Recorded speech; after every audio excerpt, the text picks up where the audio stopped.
Contradições da Páscoa. Olá, bem-vindos ao canal Quem Escreveu Torto por Linhas Direitas.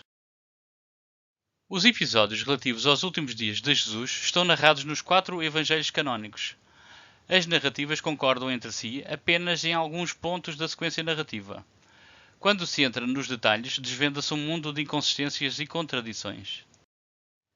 Na descrição sobre a última ceia, existem grandes diferenças entre os sinóticos e João. As principais diferenças referem-se à relação deste episódio com a Páscoa judaica e à celebração da Eucaristia por Jesus.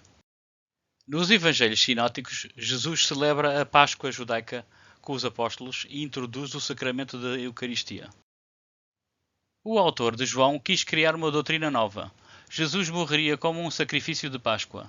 Assim, Jesus seria igualado ao Cordeiro de Páscoa que se sacrificava e depois se comia. Portanto, Jesus não poderia comer o jantar de Páscoa com os discípulos, porque ele era o jantar de Páscoa. Outra diferença é que não é referida à celebração da Eucaristia. Assim, no Evangelho de João, a última ceia não decorreu no dia da Páscoa judaica, mas no dia anterior. A título de curiosidade, no Evangelho de João, Jesus retira a sua roupa e lava os pés aos discípulos, tendo apenas uma toalha à volta da cintura. Jesus entrou em agonia ou não nos momentos que antecederam a sua captura. Segundo Marcos e Mateus, Jesus parecia muito atrapalhado e condicionado pelas emoções. Em Lucas, os versículos sobre o anjo que o conforta e da agonia e suor de sangue costumam fazer parte da lista de inserções conhecidas ou dúbias. Em João, não há qualquer relato sobre os acontecimentos no jardim antes da captura de Jesus. Quem eram os homens que vieram prender Jesus? E por que tanta gente para prender Jesus? O Evangelho de João refere mesmo a uma coorte, 1000 militares, e o respectivo comandante, Quiliarcos, chefe de 1000. Quanto ao famosíssimo beijo da traição, também não há consenso nos vários relatos. Apenas em Marcos e Mateus é que há o conhecido beijo. Segundo todos os evangelhos canónicos, Jesus profetizou que Pedro o iria repudiar 3 vezes antes do galo cantar. Nesta matéria, os evangelhos são quase unânimes. Quase, porque em Marcos a fórmula ditada por Jesus foi o galo cantar 2 vezes, em vez de simplesmente o galo cantar.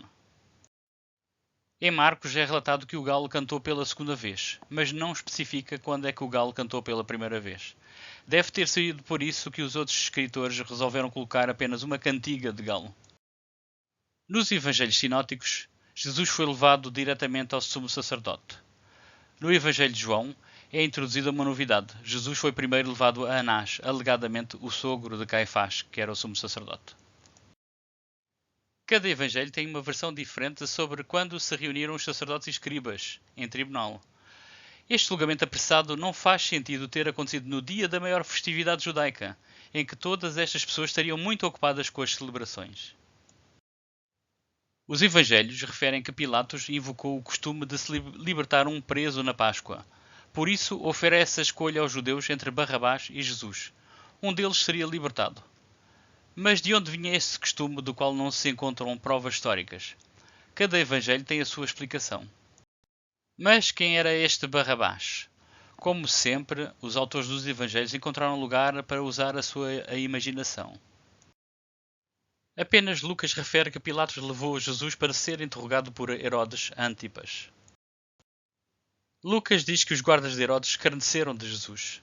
Os outros evangelhos dizem que foram os soldados de Pilatos que fizeram isso.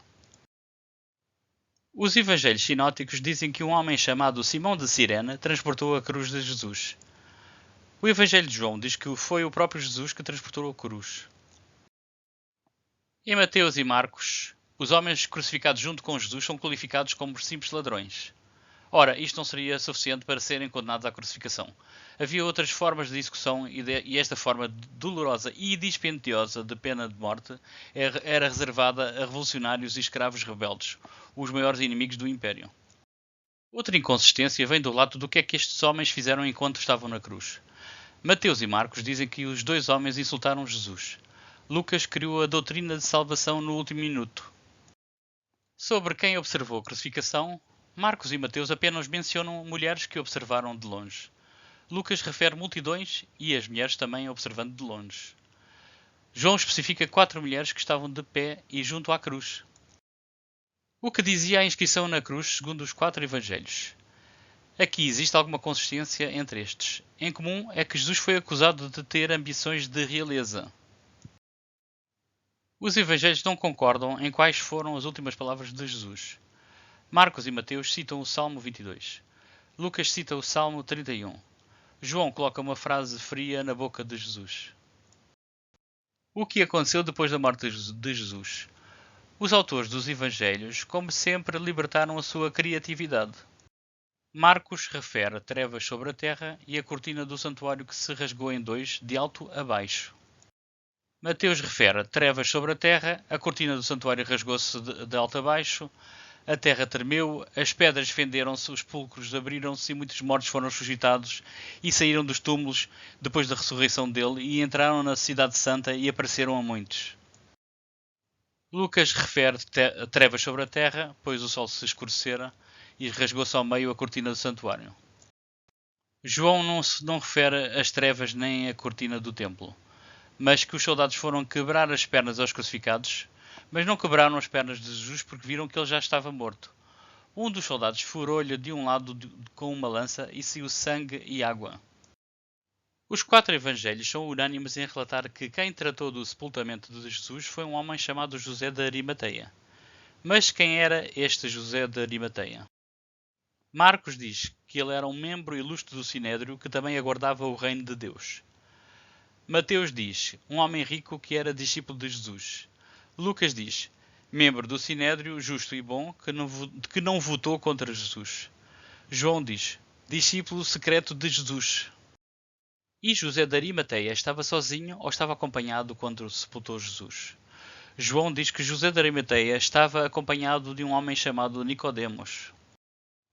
Para que o mundo soubesse que houve uma ressurreição de Jesus, era necessário que houvesse testemunhos que tal tinha ocorrido. Mas os 4 relatos não chegam a acordo sobre quem chegou primeiro ao túmulo no domingo.